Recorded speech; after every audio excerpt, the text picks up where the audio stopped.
ബാബായുടെ കൽപ്പന ഞാൻ വായിച്ചു കേട്ടു മരുഭൂമിയിലോട്ട് ഞാൻ ഓടിപ്പോയെന്ന് പുള്ളി പറഞ്ഞത് പച്ചക്കള്ളല്ലേ പറയുന്നത്. ഇവനാണ് മലങ്കര സഭയും യാക്കോബായ സുറിയാനി സഭയും ഉദ്ധരിക്കാൻ നടക്കുന്നത്. പോരാത്തതിന് ഗ്രാനായക്കാർ തെക്കുമാരെക്കൂടെ ഉദ്ധരിക്കാൻ നടക്കുക. ഇപ്പം നാണുണ്ടോ ഈ കലവരാതി?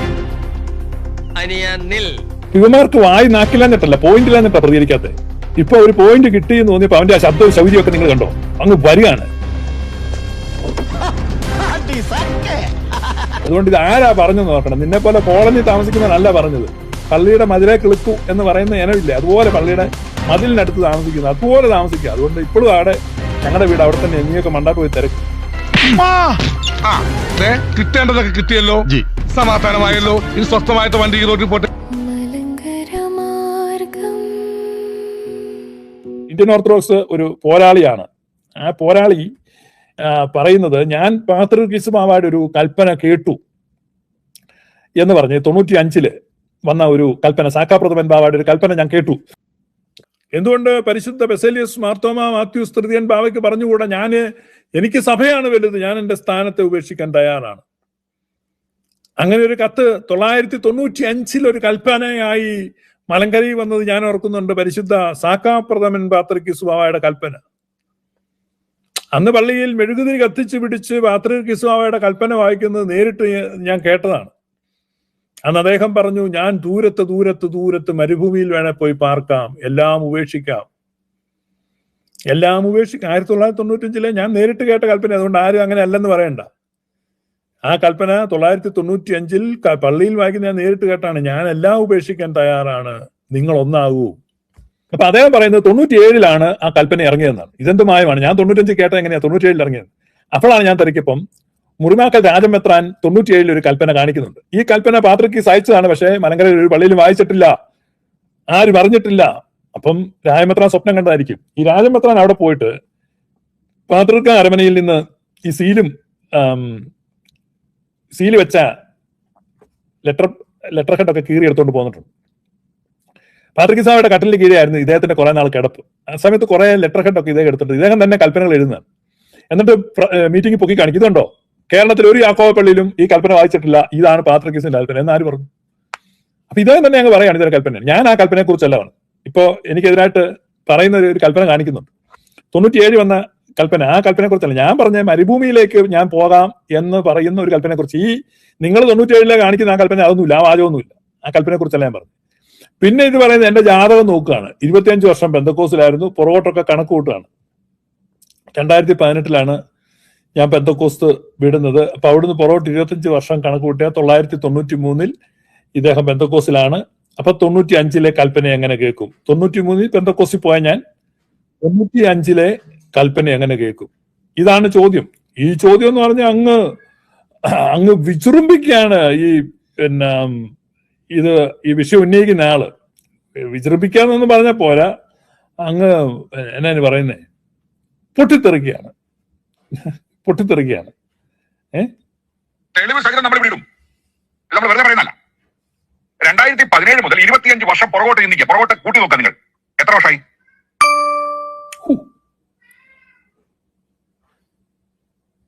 2017 നിന്ന് 10 വർഷം പുറകോട്ട് പോയാൽ 2007. അവിടുന്ന് വീണ്ടും ഒറ്റയടിക്ക് പറഞ്ഞാൽ അവൻ അറിയത്തില്ല, മനസ്സിലായോ? മെന്റൽ മാത്ത് ഒന്നും പോരാ. 10 വർഷം പുറകോട്ട് പോയാൽ 97. അവിടുന്ന് വീണ്ടും 5 വർഷം കൂടെ പുറകോട്ട് പോയാൽ 92. ശരിയാണോ? 92 മുതൽ കണ്ടുപിടിച്ചു കളഞ്ഞല്ലോ. നമ്മൾ 25 വർഷം കാൽക്കുലേറ്റ് ചെയ്താൽ 92 10 2002, 2002 10 2012, 2012 5 2017. ഓയ്യോ, എന്തൊരു കണക്ക്! അപ്പോൾ ഇവൻ 2017 മുതൽ ഇവൻ വാ തുറക്കുന്നത് കള്ളം പറയാനല്ലേ? ഒന്നുകിൽ അവൻ 25 വർഷം ബന്ധക്കോസ് തീട്ടക്കുഴിയിലായിരുന്നു എന്ന് പറഞ്ഞത് പച്ച കള്ളല്ലേ? നിങ്ങൾ പറയൂ.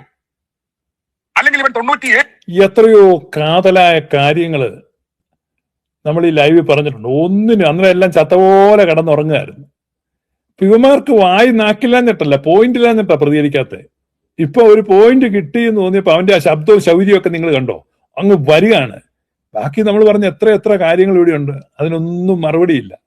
അവസാനം ഈ കണക്കിന്റെ കളികളുമായിട്ട് ഇറങ്ങിയിരിക്കുകയാണ്. ഈ പറയുന്ന സക്കാപ്രഥമൻ പാത്രീർക്കീസ് ബാവയുടെ കൽപ്പന ഞാൻ വായിച്ചു കേട്ടു മരുഭൂമിയിലോട്ട് ഞാൻ ഓടിപ്പോയെന്ന് പുള്ളി പറഞ്ഞത് പച്ചക്കള്ളല്ലേ പറയുന്നത്. ഇവനാണ് മലങ്കര സഭയും യാക്കോബായ സുറിയാനി സഭയും ഉദ്ധരിക്കാൻ നടക്കുന്നത്. പോരാത്തതിന് ഗ്രാനായക്കാർ തെക്കുമാരെക്കൂടെ ഉദ്ധരിക്കാൻ നടക്കുക. ഇപ്പം നാണുണ്ടോ ഈ അലവരാതിക്ക്? ഇതുകൊണ്ടാണ് നമ്മൾ പറയുന്നത് ഇവനെ വാ തുറക്കുന്നത് ഇവനും ഇവന്റെ കൂട്ടരും കള്ളം പറയാൻ വേണ്ടി മാത്രമാണ്. അയ്യോ കഷ്ടം എന്നല്ലാതെ ഇവനെ കുറിച്ച് എന്താ പറയാ? നിങ്ങൾ പറയൂ. പറയാം, കേക്കൂ. ഞാൻ ഇവിടെ ഈ ലൈവിനകത്ത് എപ്പോഴും പറയും, ബൈബിൾ വായിക്കുമ്പോൾ, ഒരു ബൈബിളിൽ ഒരു വാക്യം വായിക്കുമ്പോൾ text, pre text, context, audience relevance, ഇത്രയും കാര്യങ്ങളെ നിങ്ങൾ പരിഗണിക്കണം.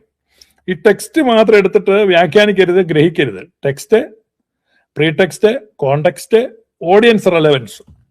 അപ്പൊ അതുപോലെ ബൈബിളിലെ വാക്യം മാത്രമല്ല, പറയുന്ന ഓരോ കാര്യങ്ങൾക്കും. ഇപ്പൊ ഞാൻ പറയുന്നു 95 പാത്രികീസ്വാമിയുടെ ഒരു കൽപ്പന ഞാൻ ഇങ്ങനെ കേട്ടു എന്ന് പറയുമ്പം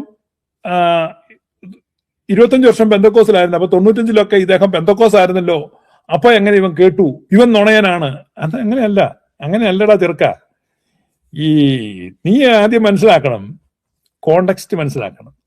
പിന്നെ അടുത്തത്, ഇതാര് പറഞ്ഞു, ആരോട്, എപ്പോൾ, എവിടെ വെച്ച്, എന്തിന്, ഇത്രയും ചോദ്യങ്ങൾ ചോദിക്കണം. ആരോട്, എപ്പോൾ, എവിടെ വെച്ച്, എന്തിന്. അപ്പൊ പറയുന്ന ആരാണ്? ഷിബു പീഡിയക്കൽ. പറഞ്ഞ എന്താണ്? പാത്രികീസ്വാമിയുടെ കൽപ്പന കേട്ടു. അപ്പൊ എന്ത് ചെയ്യണം? കോണ്ടെക്സ്റ്റ് മൊത്തം പരിശോധിക്കണം. ആരാണ് ഷിബു പീഡിയക്കൽ? അതൊക്കെ എവിടെയാണ്? ഇതൊക്കെ അന്വേഷിക്കണ്ടേ?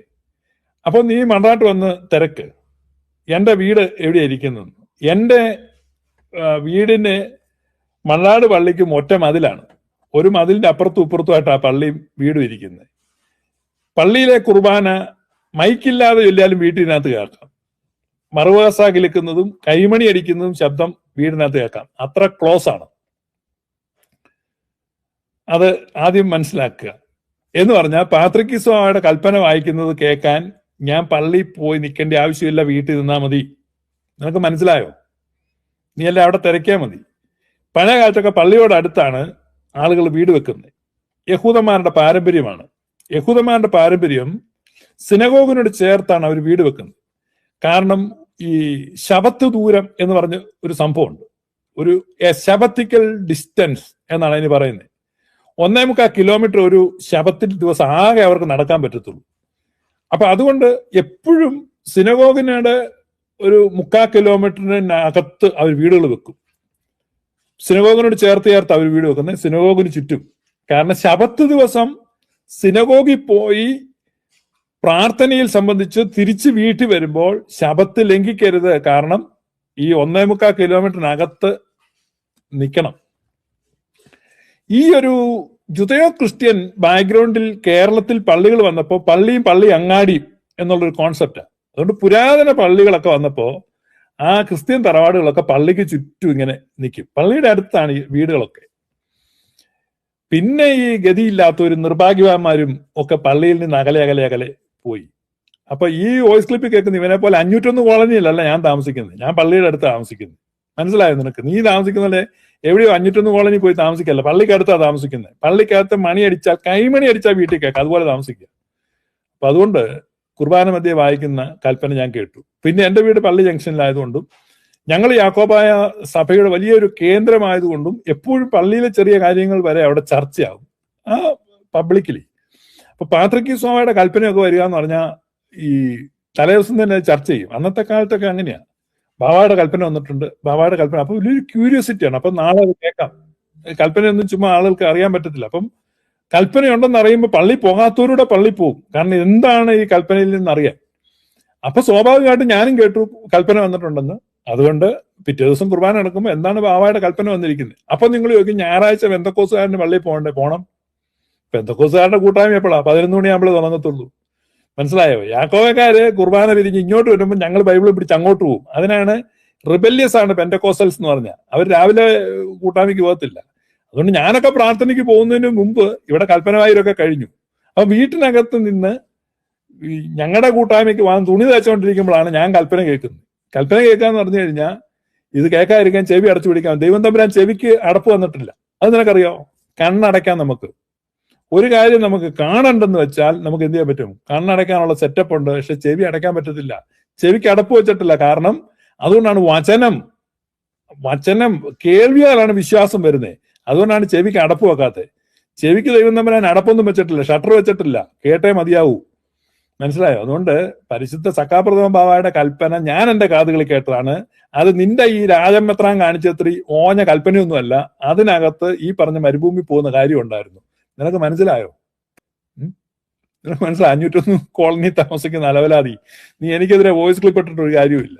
അതുകൊണ്ട് ആദ്യം നീ text, pre text, context, audience relevance ഇതൊക്കെ മനസ്സിലാക്കണം. അതുകൊണ്ട് ഇത് ആരാ പറഞ്ഞു നോക്കണം. നിന്നെ പോലെ കോളനി താമസിക്കുന്നവനല്ല പറഞ്ഞത്.